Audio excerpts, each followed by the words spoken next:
But when I saved the bottle, because he bought me a bottle, so I saved some of that double malt scotch for them. And they killed that in a couple of hours. It was gone like in maybe 2-3 hours. It was gone. You see. So but like I said, you know, like the movie said, you know, where there ain't no alcohol, the Spirit said we can't go. You get the movie, like I said, that movie Forbidden Kingdom. You see what I'm saying? So anyway, gonna pour some scotch, some rum to burn somebody, and the rest of them we're gonna go to a question and answer after we pour the libation. But what I'm gonna do here is we got some other stuff. This is Bobby Hemmitt's libation list. So we're gonna go off of this one. You know, I had this in the late 90s, early 2000s. But what had happened was we had a little family fight with me and the Orishas. You see what I'm saying? You know, they decided, you know, they didn't care for a Negro or whatever for a minute. But it was a family fight. But then I realized that they was actually complimenting me. Because they were like, what kind of magic you rolling with that the gods got to come against you? That means that you are significant. You just, you know, they said the God. But they did say something. See, they will say things, and then you say, oh, that's some foul shit. And then you try to hear what they say, and when you got to grow into it. They say, we don't even like humans. We don't even like humans. I said, that's some foul shit to say. Then I realized what they meant. They're saying the humans don't like to come to us until they get in trouble. You know, the same thing about that church thing. When you're in trouble, then you go to the church and start praying and all that kind of stuff. So they say they don't even like to even access us. They don't want to get with us. They don't want to deal with nothing until when they need some money or they need some healing, then they roll up on us. So they were saying that's why they did not like humans. You see what I'm saying? That's why they didn't not like humans. You see, so, but anyway, so we had a little warfare that went on for a couple of years, and then from 2001, and then in 2007, I went to Detroit, do a lecture. I didn't know why I was there because it was a white college, and I went in to do the lecture. I only had 2 black people in each room. And I said, well, I don't, you know, for Black History Month. So I did my little thing about 30 minutes. But when I was up in there, it was almost like being at the AU Center. Because now this is 2007. This is seen shift about 20-something years or close to 30-something years of hip-hop, and all the white people, the energy, I'm bugging out. I'm like, this energy is the same as when I was being at Clark or Morehouse.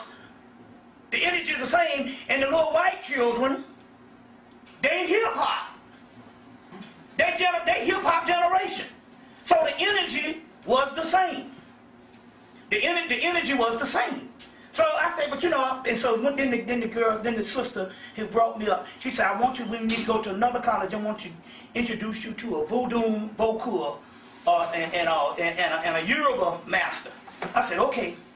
He said, first thing he did, he said, let's go out to my house. So first we went to an Ethiopian restaurant, ate Ethiopian. Then we went out this house and we started drinking. In his whole house, he had a room to each Orisha. And he had a big old Ogun pot. And I said, I don't know if I need to be up in this mug. I said, these niggas we've been at war for the last 7 years. But when I got up in there, it was real spiritual and serene. Then he had a garage. He had the voodoo spirits in one thing, and then he had the Apollo spirits that he just was getting into in the garage. He said, I don't bring them together and stuff. But he had every room. He had each one of his rooms was for the Orishas. And when he had a yin and yang, he had a yin and yang bathroom. That's Big Mama. And it was all done up in blue. So I went home and did mine in turquoise. But what had happened was, so we were sitting there drinking. I said, it's real peaceful to say that you got Ogun. And Ogun told me he wanted to cut my damn head off. You know, said, nigga, I want to cut your head off. And the oil said, I want to kill your ass, nigga. And I was up in there drinking. I said, man, it's so peaceful. And then we got to the airport. When we got to the airport, my plane had already gone. I said, I know I don't be missing no planes. I don't be missing no planes. The one said, well, you know, and this is one thing, you know, for the people that don't travel. If you miss your plane and you on the road, if you call the airport, to $100. But if you go to the airport, they just put you on the next flight out. So whenever you miss your plane, always go to the airport. If you go in the airport, they got to put you on the next flight. But if you call or you at your house, that's another $100 added on to your ticket. Or more than that now. So always go to the airport, and they'll put you on the next flight. That's one tidbit you know about travelers. Now, this is the key. The woman said, the flight is gone, and it's the last flight out. So you got to get on the next flight, which is 7 in the morning. So I said, oh, and so I said, no problem. So I called a lady who had brought me up. She lived in Detroit. The brother lived on the outskirts, he lived on a farm. He bought a whole farm for the Orishas. Serious business. That's how serious this brother was. And the spirits, the voodoo, so we went, so I called a sister in Detroit. I said, I missed my plane, I need you to come pick me up. She said, she said, mine is almost 45 minutes to the airport if you got to get there 7:30 in the morning. She said, my man's house is only 15 minutes, the farm, from the airport. Because the airport is on the outskirts. So his farm was on, she said, you got to go back to his house.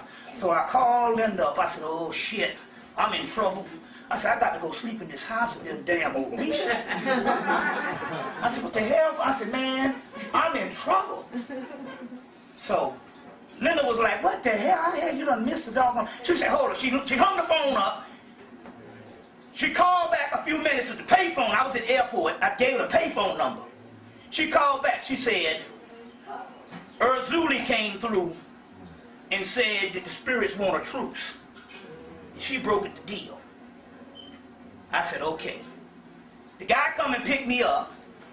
Very interesting. Very interesting. He comes to pick me up. He's a college professor, so he got these foreign students. So he come send me two people from, one guy from Yemen, one guy is from Iraq, but he's from Kurdistan. He's from Iraq, which is interesting because the ancient Ethiopian, the one I just showed you, this god here, Meletos, was worshipped in Kurdistan by the Yazidi tribe. Those are the people that, what's the name, gassed. You see, what's the name, gassed? You see, Hussein, the Kurds. So you know, you want to sit down or whatever? Y'all short enough. Y'all come on through and get on over here. You want to go? Yeah, okay, cool. Now, so he sent one guy from Yemen, one guy from Iraq, the Kurds. We get in the car to go to the brother's house. They're his students. I go in the gas station to get gas. I went and got some potato chips and a soda. One guy comes in and say, let me get that for you. I said, oh, okay then, hell. I was already there with the money out to pay. Well, get back to the guy. He said, we get ready to go to a restaurant. We go to an Asian restaurant. There's the guy that's from Yemen, because the other guy was from Kurdistan, and he was talking about he was, you know, Iraq and all that kind of stuff. They got a big Kurd community outside in Detroit, in Michigan. So we get to the restaurant, and we eating the food, and I go up to go get to pay for a juice, and the guy walks up. He said, tell me you didn't pay for that juice. He was real upset. I said, I was getting ready to, but I didn't really pay for it yet. He said, no, let me pay for it. And the professor came and said, it's customary in these people's culture that the youngest person got to pay for whatever. And you disrespect them if you pay for anything. So he was the youngest in the group. You see what I'm saying? So he had to pay for the whole meal and everything. You see? And that's a part of their culture. You understand what I'm saying? That's a part of their culture and stuff like that. That's good when we need. You see what I'm saying? But anyway, I go back to the guy's house and he says, Ogun block you from going. He said, what was your head? I said, well, before I fell out with him, my whole family was Obatala. He said, well, you got to go sleep in Obatala room. Like I said, he had a room for every deity. Big ass farmhouse. Every deity. And all right. And I said, oh, okay. And he told me, he said, I sacrifice goats He said, I sacrificed all this stuff for them. He said, I don't never ask them for shit. I said, that is the reason why they chose you to broker this deal for the truth. You see what I'm saying? And I said, that is the reason, because he did, you know, we do things because that's why they said we don't like it when we do things, because when we get in trouble, we don't care about it, just like any other, you know. Like one guy came by my house the last time I did the lecture in 06, that Monday night, a nigga come by my house because he got a court case, he get ready to go to prison.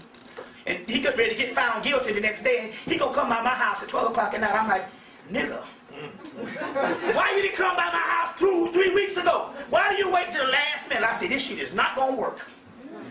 I said, you ain't gonna be able to conjure up nothing in no few hours.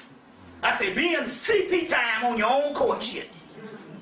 You see what I'm saying? But anyway, I went and slept in the brother room, the whole 9 yards, and the truths happened. So what is happening now in the heaven realm is all deities. There ain't no such thing as dark forces, light forces, enemy. All the spirits in the heaven realm is now together. The only thing that is divided down here is the egos in man, us. That's it.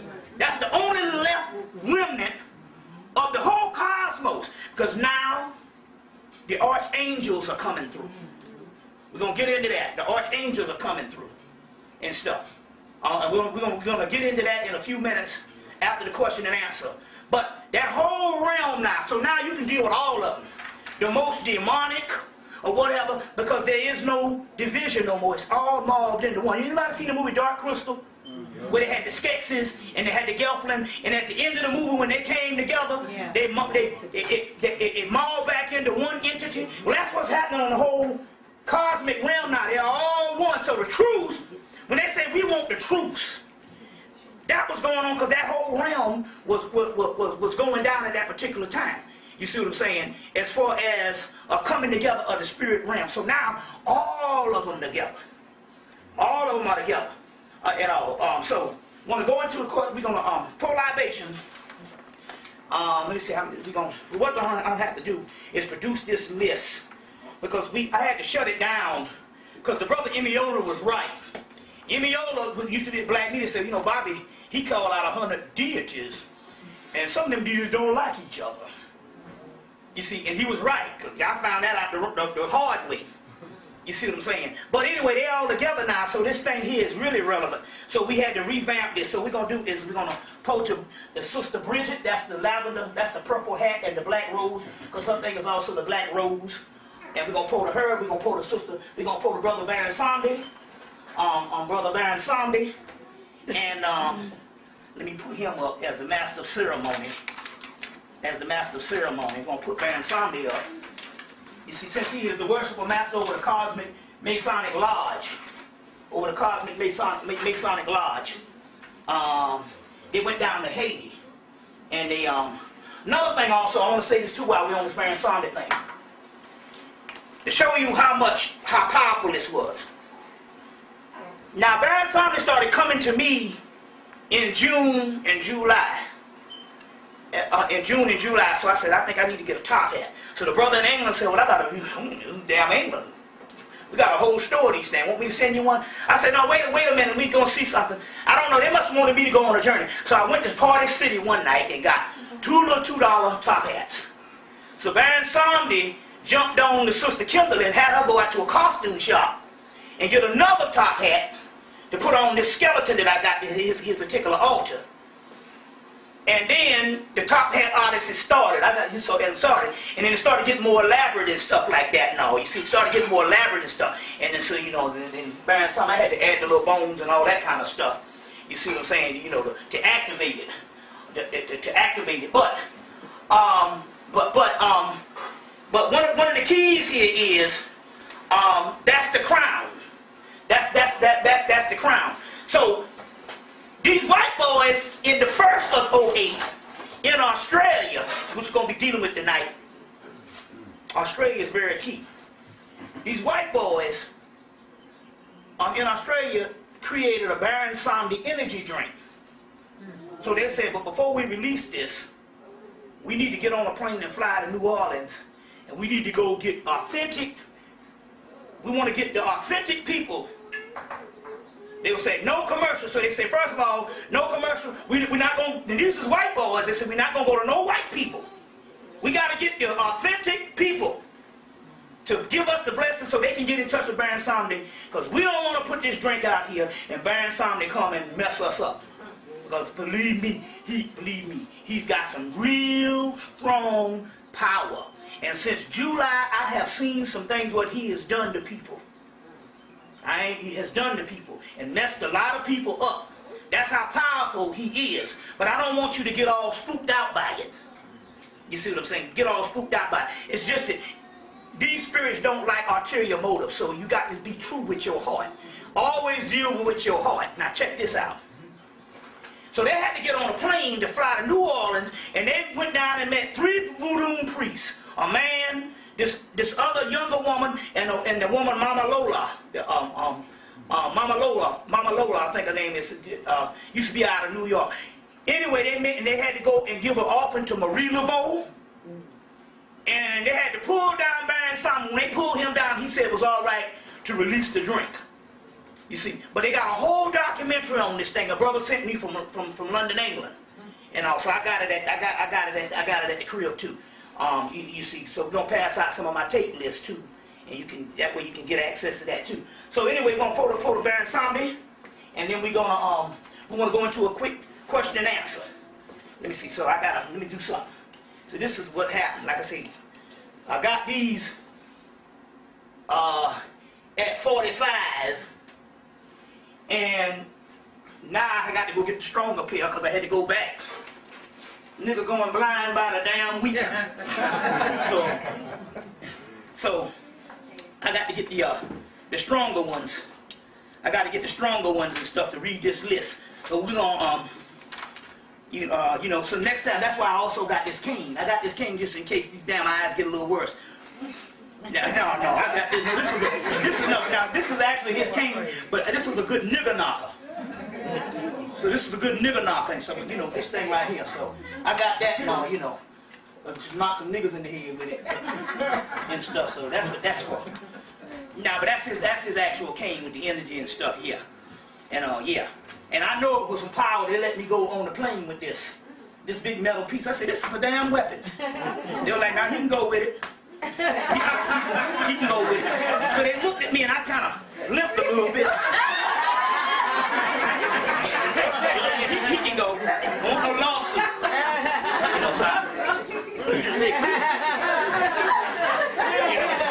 Some shit like that. Yeah, but anyway, so let's go. Oh, so we're gonna deal with Brigitte. I say Baron Samedi. I say Sophia. I say Diana. I say Oshun. I say Lilith. I say Bass. I say Ani. I say Matt. I say Samuel. I say Melchizedek. I say Tapat. I say. Oh, we got to first start off with the one called aknator. Ancient Ethiopian. So let me do something right now. Put this thing up. I don't want to get in no trouble. This is the ancient Ethiopian we talking about, this comeback. So let me get these new things, because I got a picture of him in here. Let's see. Oh, please add that picture. Okay, here you go. This is a picture of it. This is a papyrus of aknator. There's 2 pictures. This is a version of him, Melektos. Okay. And this is another version of him. This is it's a little guy with a little frizzy afro. This is Bob Marley's mother. So it's business. Bob Marley. He is Bob Marley's mother. He said, how can he be Bob Marley's mother? Because in the spirit realm, there is no, it's androgynous. It's androgynous. So that's why this deity here is very important. Let me show you this. This is why this deity is very important. See. To get into the spirit. This is a picture of Shiva. Let me see what here it is. This is Shiva, where the right side is male and the left side is female. And stuff. Shiva, the ultimate goddess. So this is showing. So aknator. This is aknator. This is the papyrus. If somebody, if you can view that, he can, but he gonna put it. Like I said, we got a real filmmaker here today. I'm pulling down this stuff, so it's real cool. So we're gonna deal with aknator. I said, I spit this yet? Let me spit some of this. Oh yeah, okay. Always good when it's hard for me to do libation. That means the Spirit is working. You know, when it's hard and I got to really stop things, that means it's really flowing. So we good to go. So aknator. Now we're gonna pour one to the God Raphael. Real powerful energy. We're going to get into this today. Raphael. I say his name is Rufo in Egypt. He sets over the land of Kemet. But he's originally Tahuti, then Thoth, Rufo, Raphael. That's the Christian version of that. And that entity has come back. Along with Michael, real powerful energies right now. Coming from the 9th dimension. We're going to get into that type of stuff also. Y'all all right? All right. So we cooking with gas now. Now we don't have to pray no more that good things are going to happen to us. We be able to access money. We be able to do anything you want to do while you're still living in the hills of North America. You see what I'm saying? Hills of North America. We even got the healing rituals and stuff. And then I'm going to show you an actual miracle and stuff in a few minutes. So let's pour these libations and so we can do this. Y'all all right? All right. Okay, Hera. I say Hera. I say Oya. I say Apep. I say Ptah. I say Bana. I say Nexus. I say Anubis. I say Adudawa. I say Magnemeta. I say Ogun. I say Mars. I say Belta. I say Omitutu. I say Ishtar. Monu. Doku. Titi. Jova. Inmatu. Oticha. Tiaxa. Sheola. Shuma. Maboom. Alkala. Lokeo. Kakumbo. Labado. Alfiulukea. I'm going to put some of those up there on the list, but Magnemeta, I say Omitutu, I say Mojo Otu, Go Orisho, Koti Sa Inda, Kat, Malku, Tayama, Tahuti, Tyre, Amonra, Sekmet, I say Hera, I say Aset, I say Awas, I say Suk, I say Nanu, I say Apep, I say Lamb, I say Olukun, I say Sheba, I say Kambagera, Keva, I say Da, I say Gaset, I say Priya, I say Zaka, I say Brahmin, I say Aether, I say Rhea, I say Alapi, I say Onitutu, I say Kasitu, I say Kofi Opo, I say Ilatutu, I say Saso, I say Mercury, I say Raha Q, I say Mut, I say Best, I say Leba, I say Shama, I say Osha, I say Prometheus, I say Sutek, I say Andrew, I say Oladumare, I say Owatala, I say Aries, I say Takin, I say Shas, I say Yemenya, I say Tiburas, I say Helos, I say Shingles, I say Marasha, I say Babaluaye, I say Sip, I say Papagate, I say Mojo Alapi, I say Titu Leba, I say Akabawaya, I say Ba, I say Ka, I say Now. I ain't gonna run you, it's 10 pages. So we're gonna cut to the chase a little bit. We're gonna cut to the chase because I'm gonna do some follow because you know they saved me from being arrested doing 9/11. So I always got to throw down with them.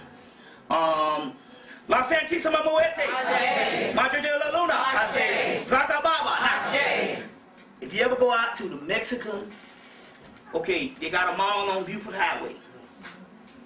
There's a mall on Buford Highway. They used to have a Marshalls there. It's the Atlanta flea market. No, it's the Atlanta farmers market now. They got a Marshalls there. They got a Burlington Coat factory, and it used to be all these regular stores, and all that now is all Mexican. They got their own little mall. When you go in there, they'll be selling a figure with a skull and a sickle and a cape on. That's called La Santísima Muerte. They're going to be selling La Santísima Muerte. We even got a documentary on there, so they even dress it in wedding gowns and all this kind of stuff. That's called Holy Death. If you ever out there, buy you one of them statues. La Santísima Muerte. You know, that's very, very, very key. If you ever go out to the Mexican flea market, Madre de la Luna, Zarabanda, Cumbanda, El Cristo Negro, San Simón, Madre de la Luna, Madre de Agua, Los Spirits de Tranquilos, El Cristo Rey, La Santísima Pedra Ema. Okay, there's a few more, and we'll, some Urzuli Frida, Urzuli Danta, Arisha Oku, I said down by the way though, Ada Wado,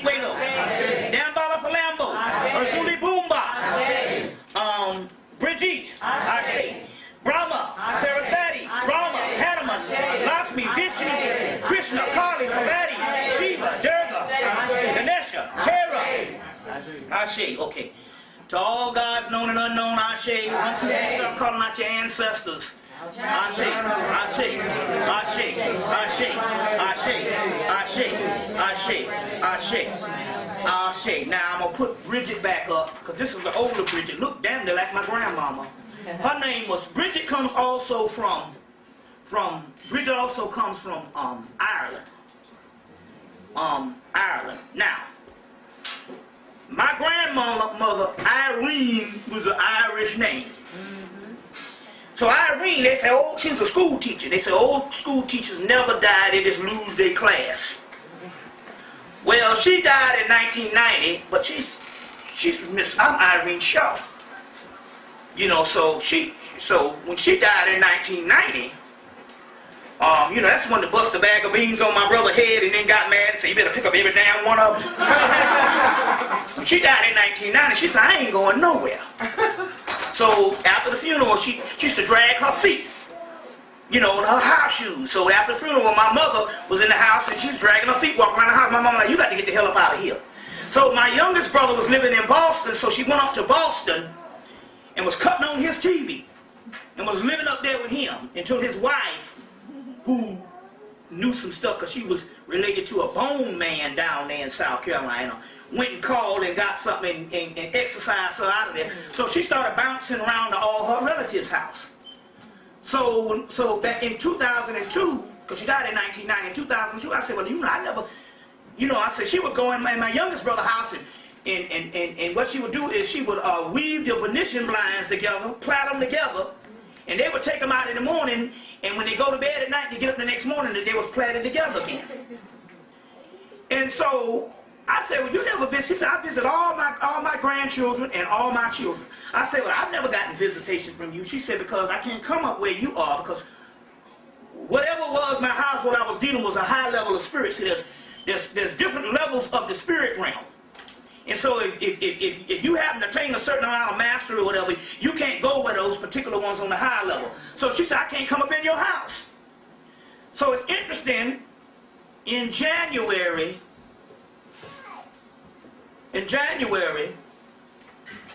Linda said, that's somebody dragging their damn feet around the bed. I said, that's Irene. But by that time, Bridget, who is from Ireland, we had already had her altar in the house with Baron Sandy. And I said, oh, because of Bridget and her being from Ireland, she was able to go get catapulted to another realm. You see what I'm saying? Bridget brought her on into the fold because of the whole Irene Irish thing. You see what I'm saying? So it's just interesting on how this whole spirit thing goes. And you know, spirit. And I think she went ahead and got the hell on to the other realm. But she was down here for what? She was down here almost 19 years. Just wrong, you know, and stuff. Very vain. My brother took out her obituary, and she got so mad until she ripped the garage door damn near off of the garage. That's the powerful spirit and stuff. You see what I'm saying? So it's just interesting on how these things go as far as the spirit realm. Now, what the first thing this thing does, it gets rid of all fatigue, gets rid of all stress. That's the first thing it wipes out. Then it starts working on healing. By the third week, you stop eating. You just curb my appetite. And I'm like, damn, we not hungry no more.